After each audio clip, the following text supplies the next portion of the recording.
জামা কাপড় দেখাচ্ছে, গরিব মানুষ কোথায় জামা পাবো, রোজ এক জামা।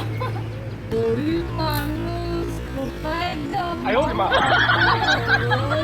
এক জামা।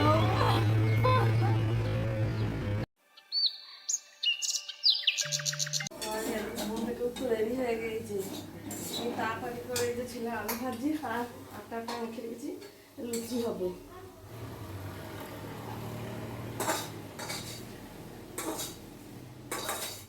টিফিন বক্স ধরে রেখেছি, এখানে সব রেডি করে রেখেছি। গাড়ি চাপিয়ে দিয়েছি, এরপর যে লুচি বেরবো। ছেলের জন্য টিফিন বানাচ্ছে, আজ খুব দেরি হয়ে গেছে। তো ছেলে যে নিচে এসে বসে আছে, আমি এখনো খাবার কিছু খাওয়াইনি এখনো, এই জন্য খাওয়াবো। লুচিটা ভেজে নিই, তারপর খাওয়াবো। দেখছি গরম হয়ে গেছে, আমি এখন লুচিটা ছেড়ে দেবো।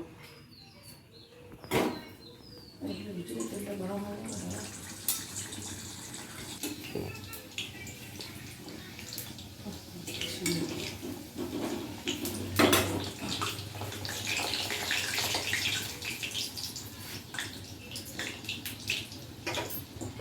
লুচিটা ও 4টে নিয়ে যাবে, 4টেই করবো।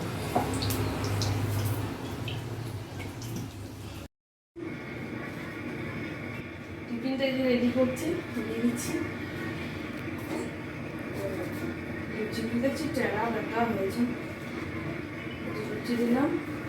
আর এই যে আলু ভেজে রেখেছি,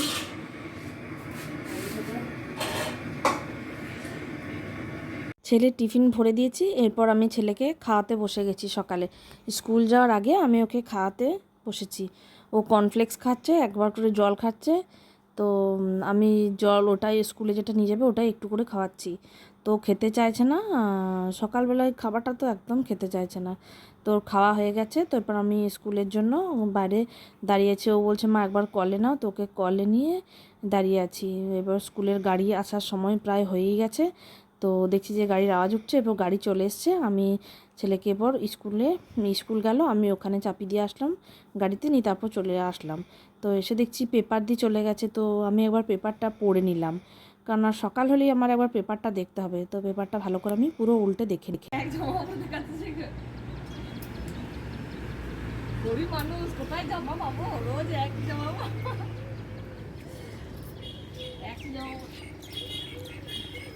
আর ফুল গাছগুলো একটু জল দেবো, রোদটা খুব জোর হয়েছে, গাছগুলো সব শুকিয়ে যাচ্ছে।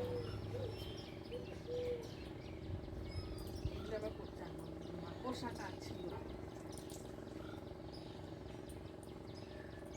এখানে নামিয়ে রাখি।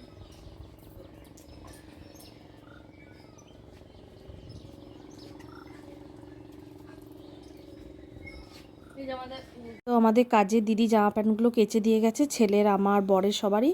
তো ওগুলো আমি ছাদে নিয়ে চলে এসেছি। ওগুলো দেখছি হালকা হালকা আজকে রোদ দিয়েছে আর মেঘটাও করেছে। তো তার মধ্যে আমি সব ছাদে একটা দুটো করে সব মিলে দিচ্ছি। তো তারপর দেখছি যে গাছগুলো তো দুদিন জল দেওয়া হয়নি।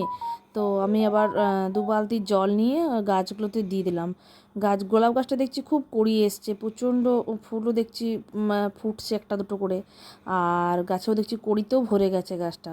আর প্রত্যেকটা গাছই দেখলাম মোটামুটি ফুল রয়েছে এখনও পর্যন্ত।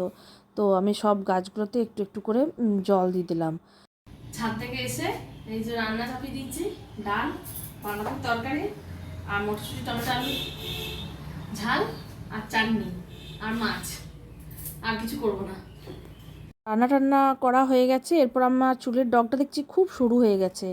তো দেখছি একবারে পাতলা পাড়া লাগছে, না কাটলেও কেমন বিচ্ছিরি দেখতে লাগছে। তো চুলটা আমি দুদিকে ভাঁজ করে নিলাম, তারপর চুলের ডগটা হালকা করে একটু কেটে নিলাম। আর পার্লারেও গেলাম না, কেননা একবারই অল্প চুল একটু কাটলাম, তো ওই জন্য আমি আর পার্লারে গেলাম না। বলছি বাড়িতেই আমি একটু কাঁচি দিয়ে চুলটা থেকে সামনের দিকে ঘুরিয়ে চুলটাকে কেটে নিলাম। তো কটা শাড়ি ছিল সেগুলো তো চিট দিলাম ছেলে স্কুল থেকে আসার পর। 6টা শাড়িতে চিট দেওয়া হলো। আর বরের কটা জামা প্যান্ট ছিল সেগুলোতেও একটু দিয়ে নিয়েছি। এই পুজোর সময়তে শাড়ি পরা হয়েছে, তো ওই শাড়িগুলোকে একটু ভালো করে রাখার জন্য আমি এগুলো সব চিট দিয়ে রেখে দেবো। এরপর কালকেও দিয়েছি, আবার আজকেও দিলাম। বাবাই পা দেবে না, নষ্ট হয়ে যাবে।